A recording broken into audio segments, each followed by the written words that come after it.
Hello VC, I'm Dirk, welcome to the 5 Hole. Today we're going to talk about the latest release from Kraft Records, John Coltrane's Lush Life. This is their first run at a one-step process for creating a record, and I can tell you right now, it sounds fantastic. The downside of this release is that if you don't already have it in your hot hands, you're probably not going to have it unless you spend a lot of money. This album was priced at $99, but it sold out almost immediately. And really shortly after that, it started selling for close to $500 and now over $500 in the secondary market. So it's a really great recording. I don't know if I would spend $500 on it. But to be honest, I've never heard other pressings of this album. So for all I know, it's the greatest recording of it, or the greatest version of it that's available, and it may well be. But that's a lot of money for any record, and I don't think I would spend $500 on it. Nonetheless, it is a really, really great sounding record. I think I've mentioned this in a few of my videos in the past. I feel like Kraft Records is just knocking it out of the park lately. They, along with, I think their parent company is Concord, has got an absolutely phenomenal catalog of artists in their stable. They have the entire Prestige label.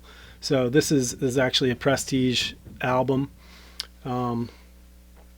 They've got all the Riverside stuff as well. They've got some really great stuff, and if this is where they're starting, who knows? Maybe we'll see a bunch of the Bill Evans stuff coming out off the Riverside label with the one-step process. I would be pretty thrilled about that. Anyhow, let's talk about this record for the time being.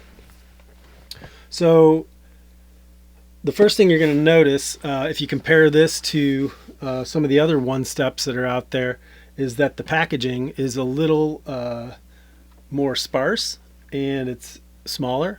Some people have complained about that, and to be honest, I'm pretty happy with it. It's going to take up a lot less space on my shelf. One thing is this is 33 RPM, where some of the other one steps are 45 RPM. So it's only got a single disc, so it's going to take up a little bit less space. The packaging itself, well, let's compare it really quick. So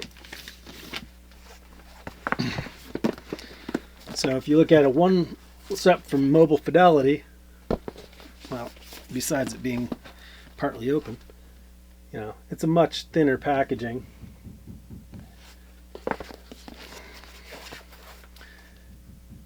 Instead of being a box, really, it's more of a sleeve. It's got the little ribbon that helps you pull it out.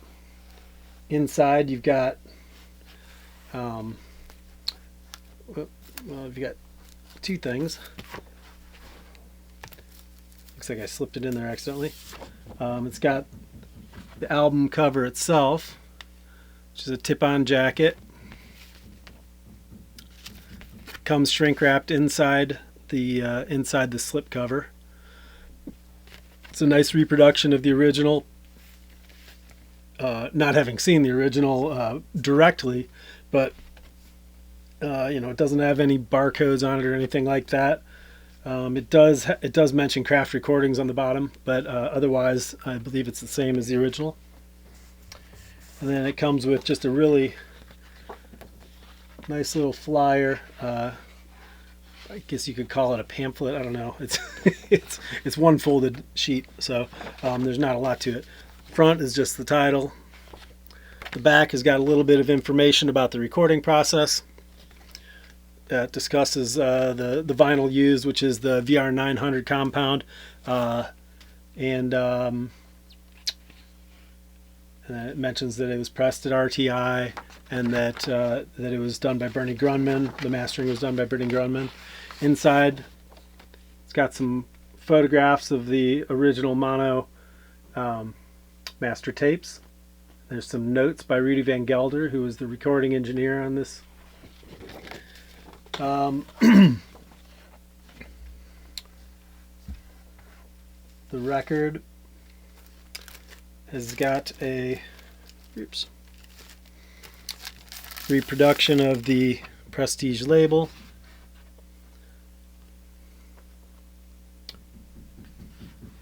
It's I don't know if you'll be able to see it or not. Probably not. Can you see me? You can actually see through the vinyl. It's translucent. That's part of it being a compound of really virgin vinyl that doesn't have the carbon in it.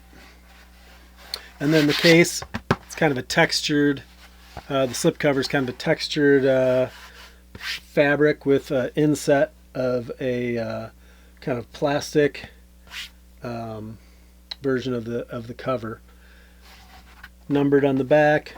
There was only 1,000 of these made. This one is number 476. Sorry, one more. Let me show for comparison. The Analog Productions one step, the UHQR, which is essentially it's a one step of its own name, but little different presentation. Probably the nicest presentation for the one steps. That's got the cover of the album in there, or the actual album inside it, and some other information, marketing, and also information about the way that it's produced. I don't have one of the new Impex one steps, so I can't compare it to that. But anyway, again, you know, if you want to talk about just storage space, we already know records take up a lot of space, but some of these other one steps they're pretty enormous. They're not box sets, you know, they're single albums. So anyway, this album in and of itself is fantastic. I've never listened to it on vinyl before. This is a mono recording. The sound quality is everything you would expect from an audiophile pressing on 180 gram vinyl. The sound floor is just bottoms out. There's nothing there. It's super quiet. That's a function of the vinyl and probably of just being well recorded and mastered. And then the music on it itself is awesome. I mean, it's maybe not your typical Coltrane album. It's got a little bit of everything on it. And it's actually recorded in 3 different sessions, 1957 and 1958. Sorry, my phone is ringing.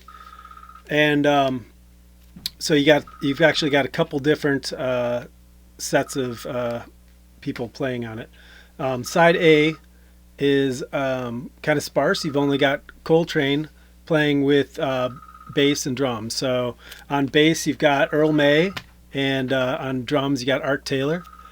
And sorry about that phone ringing. Apparently Red Garland was supposed to be there playing piano, but he didn't show up for the session. So as jazz musicians do, they improvised, and they came out with 3 tracks that are just awesome by themselves. And then side B, you've got Coltrane and Red Garland with Paul Chambers, Red Garland on piano, Paul Chambers on bass, and then Donald Byrd playing trumpet. He's only playing on the second track though. And then on drums you got Lewis Hayes. But sorry, I got to look at these notes because they're so many different players. And then on the second track on side 2, there's only 2 on side 2, is Al Heath on drums. And then Byrd is not playing on Donald Byrd, that is not playing on track 2. I'm not sure what more I can say about it, other than I'm really glad I got a hold of this. Hopefully in the future, when they come out with more one-step albums, which I'm sure they will increase the numbers available. And some other people have commented online about how they feel like this is probably done as a way to sort of kick off the series, and kind of create I don't want to say artificial value, but to create value for the series and make it something that is sort of prestigious to get. But I think it is unfortunate that so few people are going to be able to have this in their collection, because it really is a super nice album, and well presented. So if you've enjoyed the video, please hit a like below, and if you'd like to see more videos like this, please be sure to subscribe. Look forward to hearing any comments from you, and we'll see you next time. Thanks. Bye.